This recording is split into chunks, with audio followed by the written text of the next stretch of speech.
bibliothécaire. Si vous voulez un peu de surnaturel, vous êtes sur la bonne vidéo. Surtout, n'oubliez pas de vous abonner, cliquez sur la cloche et laissez un petit like sur la vidéo. Ça fait toujours plaisir. Et maintenant, ouvrez bien vos oreilles. Il y a quelques 50 ans, un navire étranger fit naufrage sur la route de Bouguélès, en Pévanon. On recueillit une dizaine de cadavres. Comme on ignorait s'ils étaient chrétiens, on les enterra dans le sable, à l'endroit où on les avait trouvés. Parmi eux, il y avait le corps d'un grand et beau jeune homme, plus richement vêtu que ses compagnons, et que pour cette raison, on jugea être le capitaine. À l'annulaire de la main gauche, il portait une grosse bague en or sur laquelle étaient gravées des lettres d'une écriture inconnue. Bouguélès est habité par une population d'honnêtes gens. On enterra, ou plutôt on ensabla le beau jeune homme sans le dépouiller de sa bague. Des années se passèrent et le souvenir du naufrage s'était peu à peu effacé. Cependant, à la veillée, quelquefois, des femmes parlaient encore de celui qu'elles appelaient le capitaine étranger et de sa grosse alliance en or qu'il portait au doigt.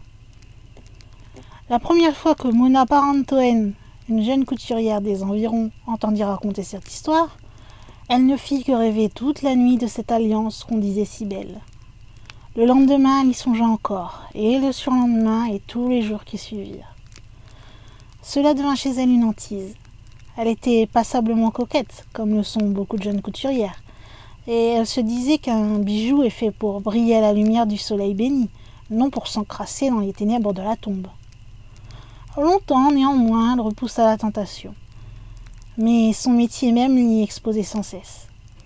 Quand elle cousait dans les maisons de Bouguélès, ce qui advenait presque journellement, elle était obligée de s'installer sur la table, près de la fenêtre, et toutes les fenêtres de ce pays regardent du côté de la grève. À la fin, la malheureuse n'y tint plus. Un soir, sa journée close, elle fit mine de retourner chez elle. Puis, quand elle fut bien sûre de ne pas être vue, elle descendit à pas de loup sur la plage. Le lieu de la sépulture des noyés était marqué par une croix grossière, faite de bois badigeonné de goudron, qu'on avait eu soin de planter juste au-dessus du cadavre de leur capitaine, à tout seigneur, tout honneur. Nuit pleine, et tous les pêcheurs rentrés, Mona n'avait pas à craindre d'être dérangée. Elle s'agenouilla alors, se mit à gratter le sable avec ses ongles furieusement. Bientôt, elle parvint à tirer à elle une des mains du cadavre, la gauche. La noix y était toujours. Elle tenta de le faire glisser sur le doigt, mais la peau racornie formait de gros bourrelets. Elle essaya avec ses ciseaux, mais peine perdue. Les ciseaux ne mordaient pas dans ce cuir tanné par l'eau de la mer.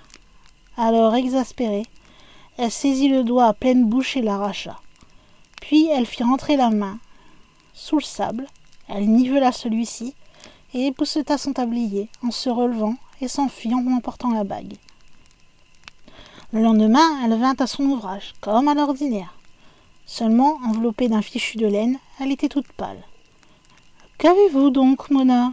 lui demanda la ménagère. « Oh, rien, fit-elle. Un peu mal à la tête, cela va passer. » Et elle entama sa couture. Mais au lieu de passer, le mal ne fit que croître, au point de forcer Mona à quitter son travail. Elle s'en alla en gémissant.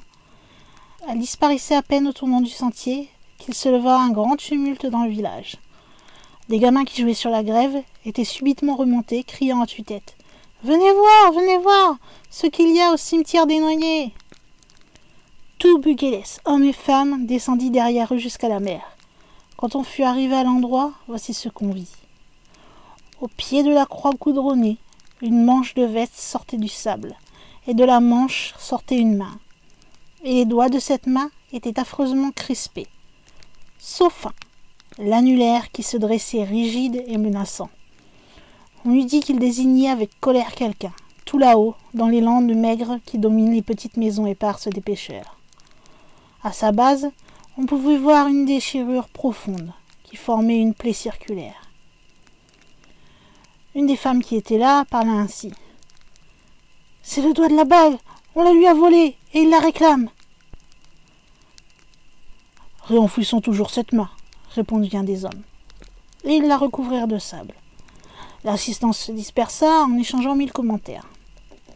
Au petit jour, les plus impatients coururent au cimetière des Noyers. De nouveau, le doigt fatal se dressait sur le sable lisse. « Voyons voir jusqu'au bout, dirent-ils. » Et ils réenfouirent le doigt, la main, tout comme ils avaient fait la veille. Puis ils allèrent quérir çà et là d'énormes galets et des quartiers de roches qu'ils entassèrent par-dessus. Mais voilà, 2 heures plus tard, le doigt réapparaissait. Les pierres semblaient s'être écartées d'elles-mêmes, respectueusement, et former un cercle à distance. Alors on eut recours à d'autres moyens. Le recteur de Penvénan, accompagné d'un chantre et d'un enfant de chœur, vint conjurer la mort en l'aspergeant d'eau bénite.